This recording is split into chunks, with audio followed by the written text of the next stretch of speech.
país que nós somos.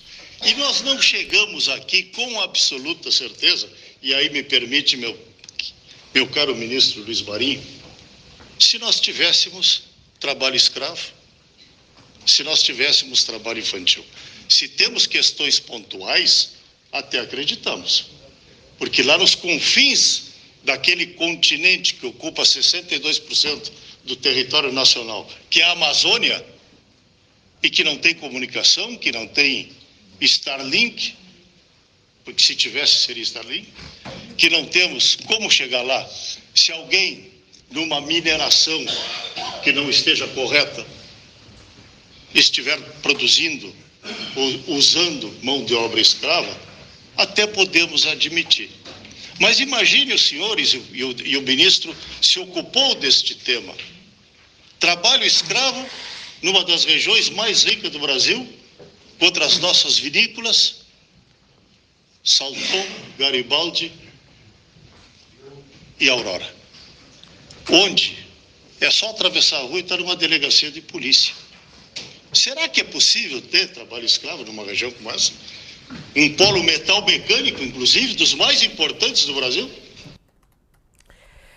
E aí o Sakamoto escreve: empresário mente, ignora. E aí, Sakamoto, é mentira? Existe, é possível confirmar que existe trabalho escravo nessas regiões? Fabiola, é engraçado porque é o seguinte, a gente que acompanha e cobre o tema há muitos e muitos anos, a gente sabe que a Confederação da Agricultura e Pecuária do Brasil é muito crítica, né, a uma série de fiscalizações, né, que resgatam trabalhadores. Eles tem gente lá dentro da Confederação que atua, que acredita, que ajuda no combate ao trabalho escravo, tem pessoal que simplesmente nega. Agora, mesmo os padrões mais negacionistas, a declaração do representante patronal nessa reunião preparatória para a Conferência Anual da OIT em Genebra, né, foi demais, né? O Gedeão Silveira Pereira foi muito além do que normalmente os negacionistas do trabalho escravo falam.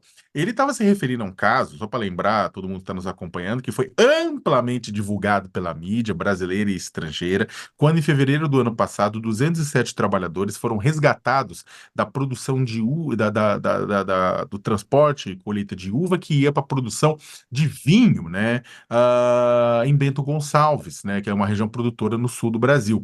Esses 207 trabalhadores, 93% deles eram da Bahia, 95% deles eram negros, e eles denunciaram estarem sendo, tipo, torturados, utilizando spray de pimenta, utilizando tasers, né, de choque elétrico para manter a ordem, agressões, eles eram vítimas de endividamento ilegal, ou seja, foram trazidos da Bahia para lá, contraíam uma dívida ilegal e ficavam presos àquela dívida, e não podiam ir embora, eram ameaçados, agredidos, houve exame de corpo de delito, houve apreensão de taser, de spray de pimenta, de tudo isso pela Polícia Federal, Polícia Rodoviária Federal, Ministério do Trabalho, Ministério Público do Trabalho, que participaram, entre outras instituições, desse resgate que ganhou projeção. Tanto é que a Aurora, Salton e a Garibaldi, né, que estavam na cadeia dessas uvas, que se beneficiavam desse prestador de serviço que escravizava esses trabalhadores, né, acabaram pagando uma indenização, né, acabaram se comprometendo a tomar uma série de medidas, né? Ou seja, as próprias empresas envolvidas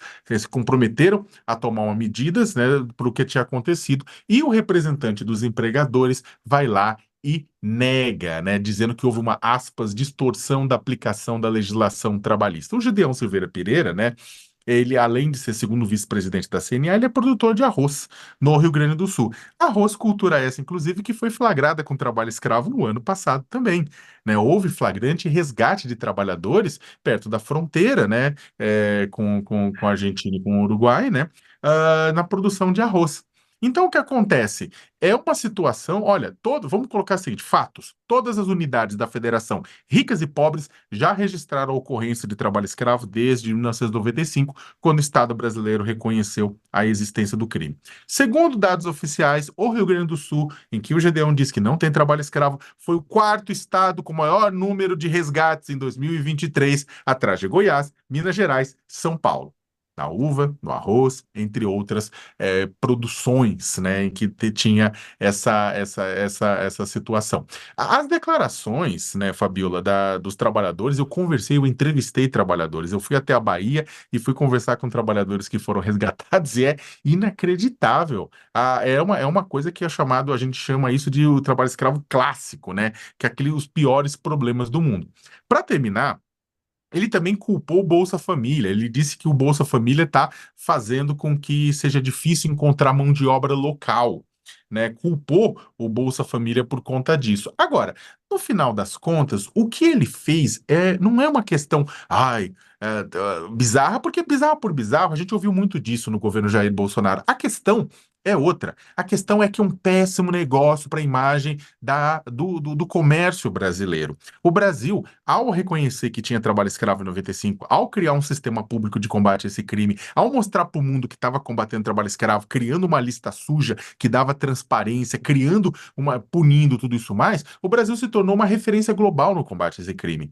E isso ajudou a proteger a economia brasileira, porque ao invés de criar uma barreira comercial sobre um setor, eles agiam pontualmente. É possível você saber quem é que usou o trabalho escravo, coisa que no trabalho escravo nas fazendas dos Estados Unidos, tem lá também, ou da Europa também tem, não é possível fazer. Então o Brasil, ele é visto como referência, setores são vistos como que avançaram muito.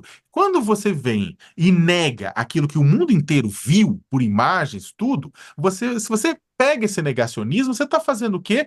Você está simplesmente dando luz e ajudando o pessoal que quer minar a imagem do Brasil. E está cheio de gente lá fora, na Europa, Estados Unidos, outros lugares, que querem o quê? Utilizar a justificativa do trabalho escravo para erguer barreira, para fazer desinvestimento no Brasil, para protecionismo deles. E o GDão acaba, e a CNA acabam dando margem para esse pessoal fazer isso por conta disso. Ou seja, é um desserviço, além de tudo, ao trabalhador, mas também à economia e à imagem dos nossos produtos, que a maioria não tem trabalho escravo, mas ao negar a existência de trabalho escravo num setor importante como esse, você gera dúvidas no exterior do tipo: o Brasil ainda combate o trabalho escravo? Gravíssimo. Eu queria até pular para o assunto. Você quer falar sobre isso, Josias, sobre essa situação aí? Acho que Desse... o Sakamoto esgotou o tema, né, Fabíola? Os próprios empresários que comandam ali as vinícolas no Rio Grande do Sul, eles admitiram, né?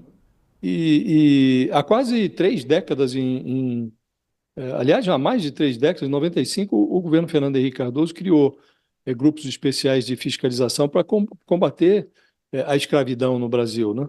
Então, o Brasil já reconhece essa realidade há muito tempo.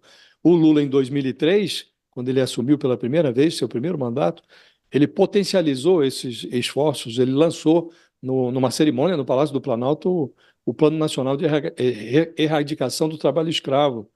Nessa época, a gente falava que havia no Brasil alguma coisa em torno de 25 mil brasileiros explorados como escravos, né? Em 2022, mesmo no governo Bolsonaro, o último ano do governo Bolsonaro, que negava, fez tudo o que pôde para conspirar contra esse grupo que no Ministério do Trabalho se dedicava a combater o trabalho escravo, né? E mesmo nesse governo, no último ano, foram libertados 2.575 escravos no Brasil. E atingiu-se nessa época a marca constrangedora de mais de 60 mil trabalhadores resgatados desde a época em que o Fernando Henrique instituiu os grupos de fiscalização. 60.251 trabalhadores foram libertados desde então. Então, um empresário que que desconheça essa realidade, que minta formalmente em nome da Confederação Nacional da Agricultura, num foro tão relevante quanto a ONU, um braço da ONU, realmente desrespeita o país, desqualifica o Brasil, que tanto fez para se qualificar nessa área, né, há tantos anos, né? E o que se pergunta é o que esse personagem estava fazendo ali, né? Que representação ele oferece aos empresários? Ele desqualifica o empresariado nacional, né? E nega algo que os próprios infratores, os criminosos, reconheceram, pagaram por isso, né? Traziam trabalhadores da Bahia para trabalhar no Rio Grande do Sul como escravos, sim, no trato da uva ali no processo de produção de vinhos. 3 produtores, Aurora, Garibaldi, Salton, isso ficou demonstrado na ocasião. Então, não sei o que esse cara estava fazendo lá, Fabiola, a não ser envergonhando a nós todos, envergonhando o país.